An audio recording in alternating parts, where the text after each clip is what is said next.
Hi friends, இன்றைக்கி நம்ம கிச்சனில் குட்டீஸ்க்கெலாம் ரொம்ப பிடிச்ச வாழைப்பழ பணியாரம் எப்படி செய்கிறதுன்னு பார்க்கலாம். ரொம்ப ஹெல்த்தியாகவும் ரொம்ப ஈஸியாகவும் இதை நம்ம 10 நிமிஷத்தில் ப்ரிப்பேர் பண்ணிடலாங்க.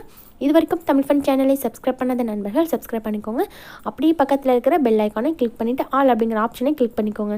அப்போ தான் நாங்கள் போகிற நியூ அப்டேட்ஸ் டெய்லியும் உங்களுக்கு உடனுக்குடன் நோட்டிஃபிகேஷன்ஸாக வரும். வாழைப்பழம் பணியாரம் பண்ணுறதுக்கு இன்றைக்கி நான் 2 வாழைப்பழம் எடுத்திருக்கேங்க.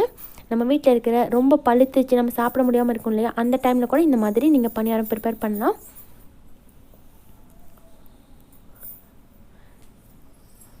மிக்ஸி ஜார் எடுத்துகிட்டு வாழைப்பழத்தை சேர்த்துக்கோங்க. கூடவே 1/2 கப் அளவுக்கு சர்க்கரை சேர்த்துக்கோங்க. இது கூட 1 கப் அளவுக்கு பால் சேர்த்துக்கோங்க. காய்ச்சின பாலாக இருந்தாலும் பரவாயில்ல, காய்ச்சாத பாலாக இருந்தாலும் பரவாயில்ல. 1 கப் அளவுக்கு பால் சேர்த்துக்கோங்க. சேர்த்துட்டு பல்ஸ் கொடுத்து எடுத்துகிட்டு வந்துடுங்க. இது போல் நல்லா ஸ்மூத்தாக இருக்க மாதிரி. இப்போ ஒரு மிக்சிங் பவுல் எடுத்துக்கோங்க. அதில் 1 கப் அளவுக்கு கோதுமை மாவு சேர்த்துக்கோங்க. கூடவே ஒரு பிஞ்ச் அளவுக்கு உப்பு சேர்த்துக்கோங்க. 1/2 டீஸ்பூன் அளவுக்கு ஏலக்காய் பவுடர், அப்புறமா 1/4 கப் அளவுக்கு துருவன தேங்காய் சேர்த்துக்கோங்க. சேர்த்துட்டு இதை நல்லா மிக்ஸ் பண்ணி விட்டுக்கோங்க.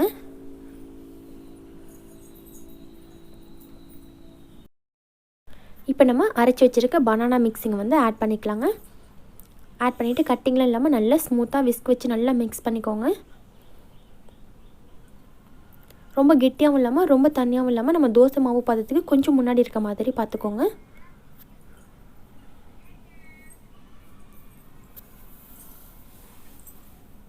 இந்த பனானாவோட ஃப்ளேவரோட இந்த பணியாரம் சாப்பிடும்போது ரொம்ப டேஸ்டியாக இருக்குங்க. தேவைப்பட்ட 1 டேபிள் ஸ்பூன் அளவுக்கு பால் சேர்த்துட்டு ஒரு பிஞ்ச் அளவுக்கு மட்டும் சோடா உப்பு சேர்த்து நல்லா மிக்ஸ் பண்ணி விட்டுருங்க. குழந்தைங்கள்லேருந்து பெரியவங்க வரைக்கும் எல்லாருமே விரும்பி சாப்பிடுவாங்க. ரொம்ப நல்லாயிருக்கும்.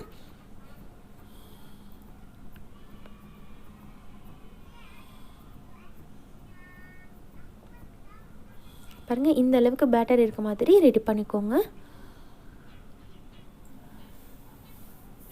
இப்போ ஸ்டவ் ஆன் பண்ணிவிட்டு பணியாரம் செய்கிற கல் நல்லா ஹீட் பண்ணிக்கோங்க. ஹீட் பண்ணிவிட்டு சிம்மில் வச்சுருங்க.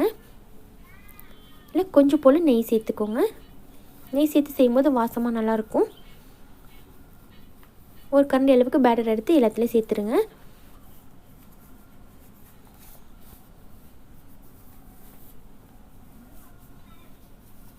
இப்போ 2 நிமிஷம் மட்டும் க்ளோஸ் பண்ணி வச்சுருங்க. அதுக்கப்புறமா ஓப்பன் பண்ணிவிட்டு திருப்பி விட்டுக்கலாம்.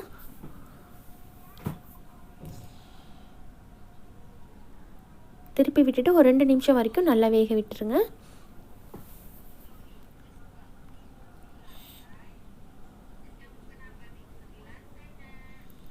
நல்லா சாஃப்டாக சாப்பிட்றதுக்கு ரொம்ப அட்டகாசமாக இருக்குங்க. இதே போல் வாழைப்பழம் பணியாரம் நீங்களும் உங்கள் வீட்டில் கண்டிப்பாக ட்ரை பண்ணி பாருங்கள் ஃப்ரெண்ட்ஸ். இந்த வீடியோ உங்களுக்கு பிடிச்சிருந்துச்சுன்னா மறக்காமல் லைக் பண்ணி உங்கள் ஃப்ரெண்ட்ஸுக்கும் ஷேர் பண்ணுங்கள். தேங்க்யூ.